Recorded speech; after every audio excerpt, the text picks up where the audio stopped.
Yes sir. O webulu maka ndị eze omogo ndị jelu bute ike na mba niile nu.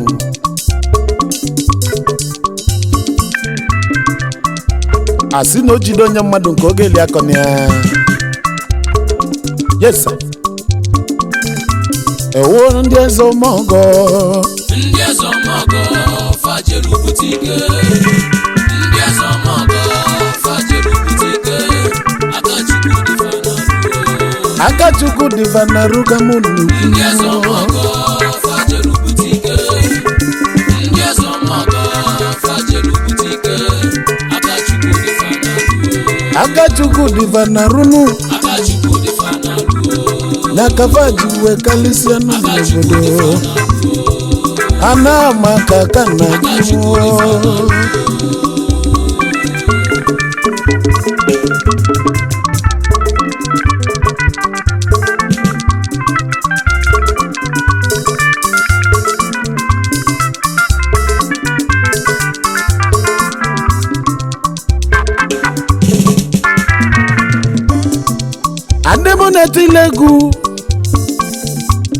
Andemu netilegu onenu wa.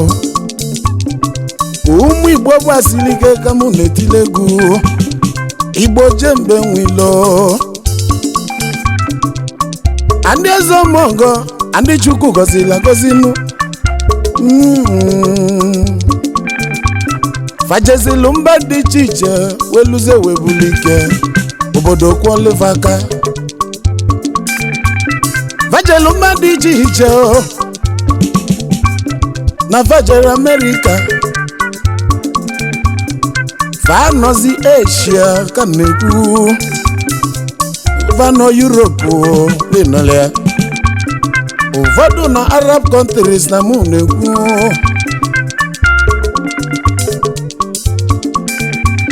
Ka njebeze na Africa weluwe wekwudo ndị eze omogo na vaso na kalisia. Ana maka kana ju.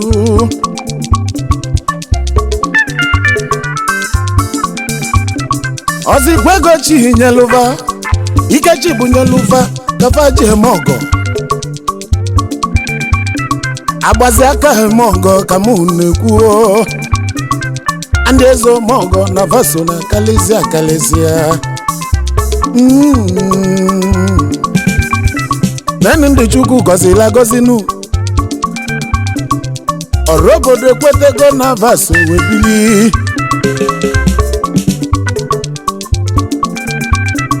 Ndị eze omogo mụ na-ekwu. Fanwelu milimili. Fanwelu bilibili na vaso webili n'ụwa. Fa na-edozi obodo. Fabataze n'ime obodo, ọrụ obodo asala ọkụ. Fabataze n'ime obodo, ọrụ obodo enweba nwule. Ndị eze omogo.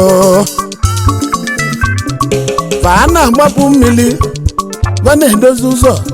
Mva ha na-etinye ọkụ ka m na-ekwe. Ụfọdụ n'ime va ka echile echichi. Echili echichi maka ọgọva na-eme.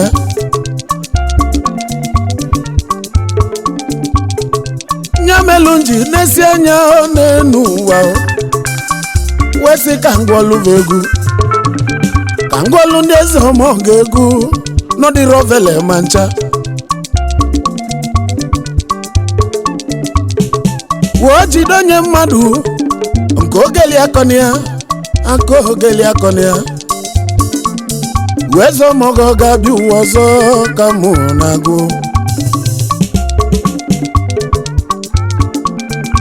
Ewo ndị eze omogo. Ndị eze omogo fajelu bute ike. Ndị eze omogo fajelu bute ike. Akachukwu diva na runu. N'ezianụ ndị eze omogo. Ndị eze omogo. Ndị Chukwu gozila gozi. Ndị eze omogo fajelu bute ike.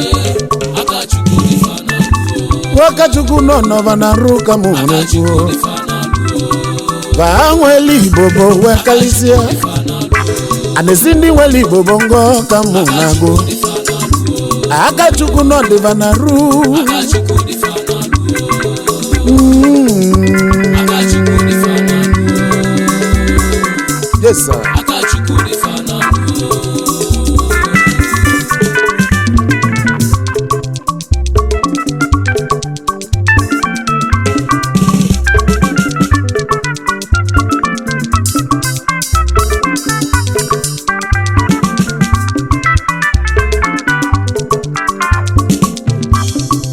Kambulegu mu wekene andezo mogo na vaso bili Undi nenyelu ngombe aka Ndi nedozi obodo kamune kene tata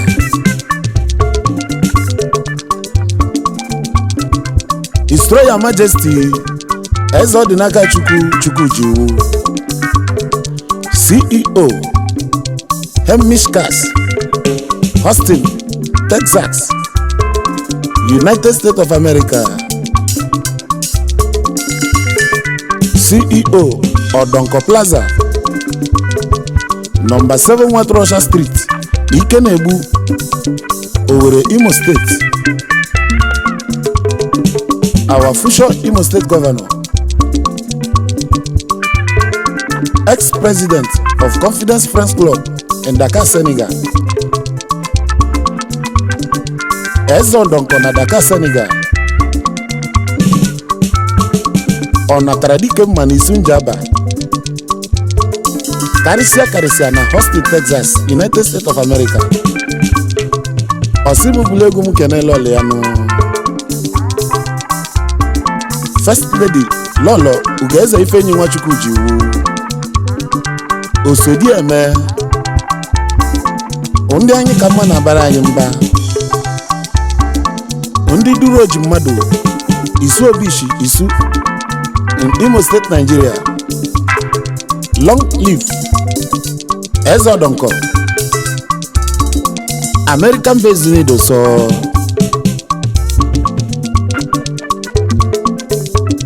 Kambulegu mu weke nodogu Ezomongo onyoga dilimma na nyeke neyi. Honorable Humble Prince Peace Aharanya Ojivise Mogo na Moscow Nordo so Russian based need Sobili. CEO Ama Peace Travel and Logistics Global Nigerian Limited. CEO Ama Peace Luxury Boutique, number 30 Asafrigon Street, Airport Road, Ajao Estate, opposite Access Bank PLC, Lagos State, Nigeria. Importer and exporter, Chairman Enyimba Organization Russia. Osimu kene lolo yanu. Lolo Mrs. Amarachi Prince, mother of 5 boys. Undo Kwala Urata, Isa Langwa North Local Government, Abia State. Long live Honorable Humble Prince Peace. Russian based need also. Kambuzele gunge no dogu Ezomongo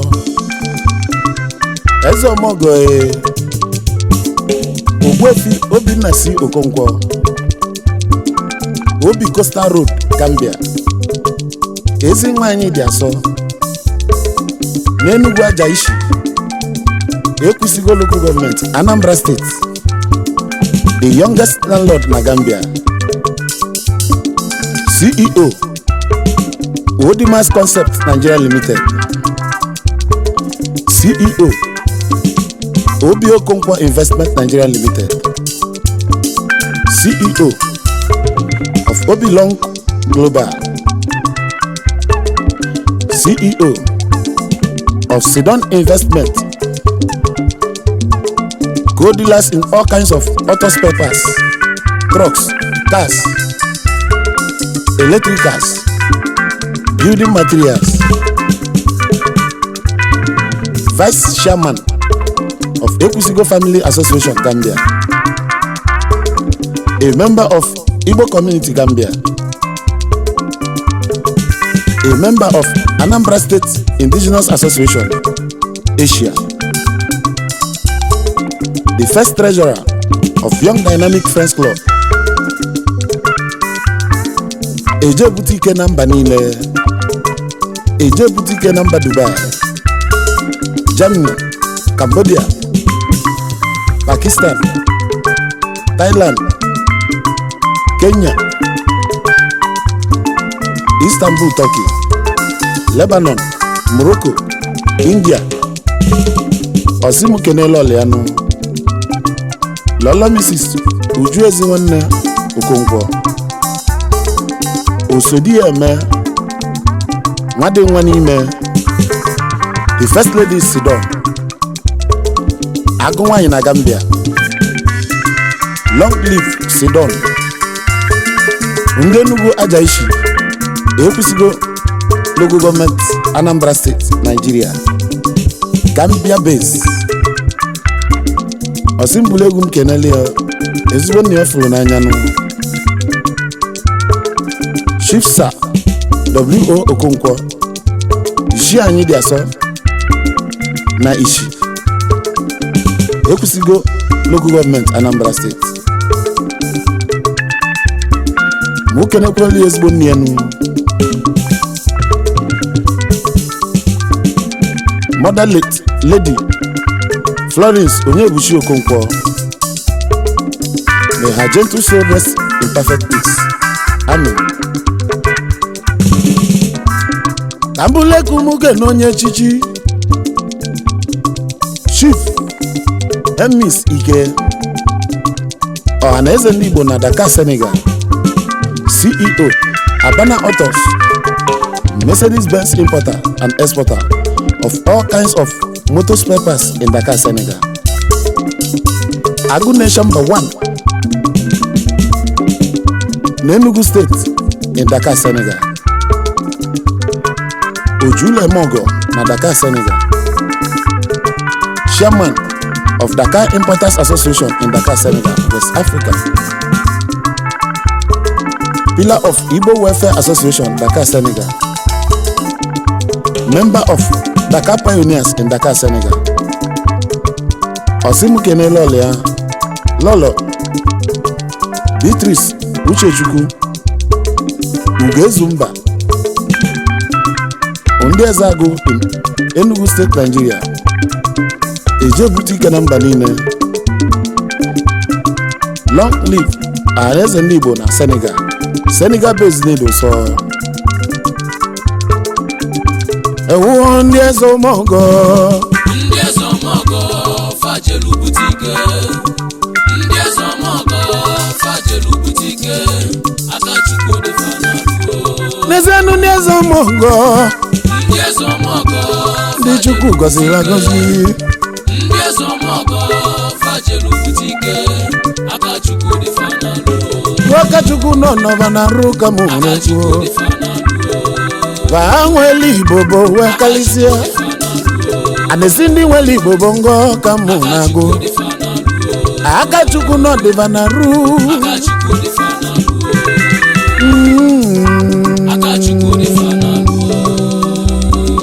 Yes sir.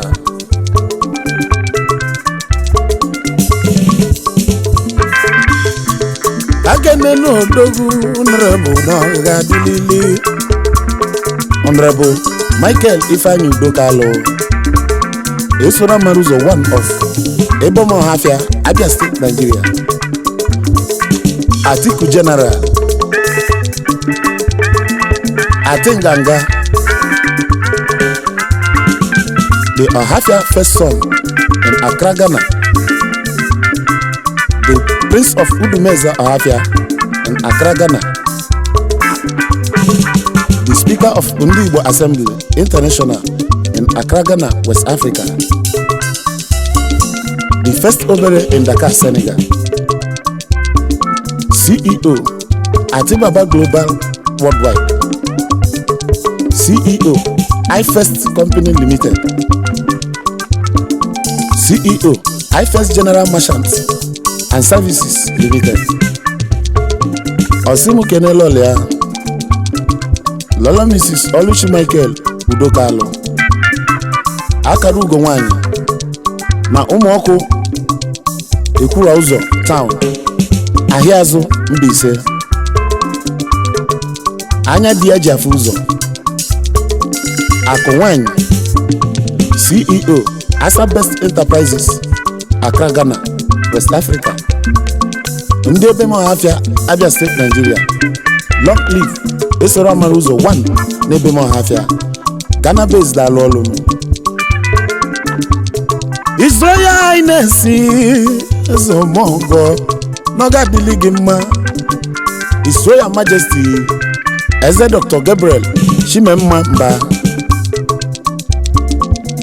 Ọnwa 1 of Ugwunambakala Osisiọma Ngwa,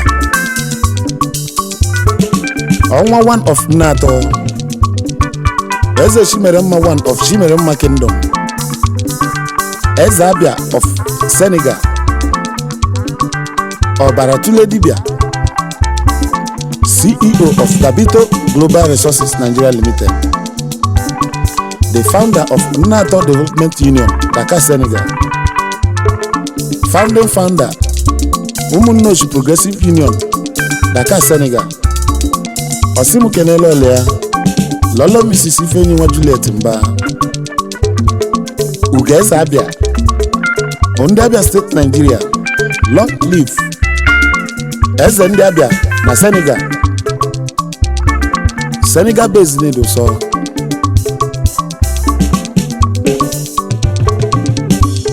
Nenu Chief Donatus, hello, onye nweli ya nwele odogunu. Iso na ndị Eze Omogo na anyị kwelekwe. Eze ndị Igbo na Asai, CEO Don West Intercontinental Limited, Bamako, Mali. CEO Elovute Global, Bissau, Guinea. Patron Ezago Family Meeting, Bamako, Mali. Member Igbo Community, Bamako, Mali. Member Enugu State Meeting, Bamako, Mali. Member Ndị Ọdịmma Friends Club, Osimu kenele olea Lolo Mrs. Sylvia Chinenyelo, Odibeze nwunye Akutu, Mama Akachukwu, Mama Chidubem. Long live Eze Ndị Igbo na Asai, Ndị Egede Ogwuofia Ụwa in Ezago, Enugu State, Nigeria. Mali based Nunudo so.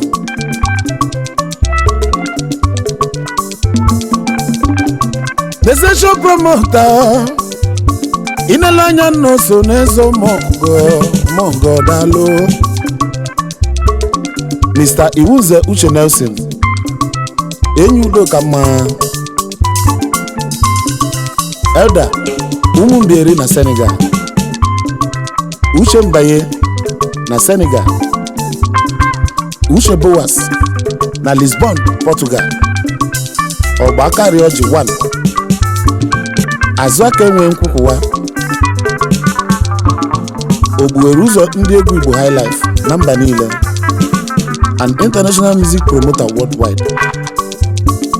Mmecha Ohewa nke izizi, nke mbụ na mba niile, founder of Dakar Pioneers in Dakar, Senegal,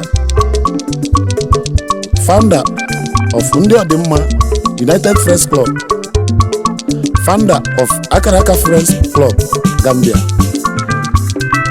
member of Alaba Alaba Friends Fun Club, Bamako, Mali, member of Imo Progressive Union, Bamako, Mali, member of Links Friends Club, Cyprus, member of Obi-Wan Friends Club, Algeria. Osimu keneli Loliano, Lola Mrs. Iwuze Mary Blessing, Ogadimma Nwokoro, Eze Nwanyị Udo Kama, Ndị Mbitolu, Imo State, Nigeria. Igbo onye ama ama na mba niile. Long live Enyudo Kama, the international music promoter worldwide. Worldwide based need so. Ndị Eze Omogo, Ndị Eze Omogo fajelu butike, Ndị Eze Omogo fajelu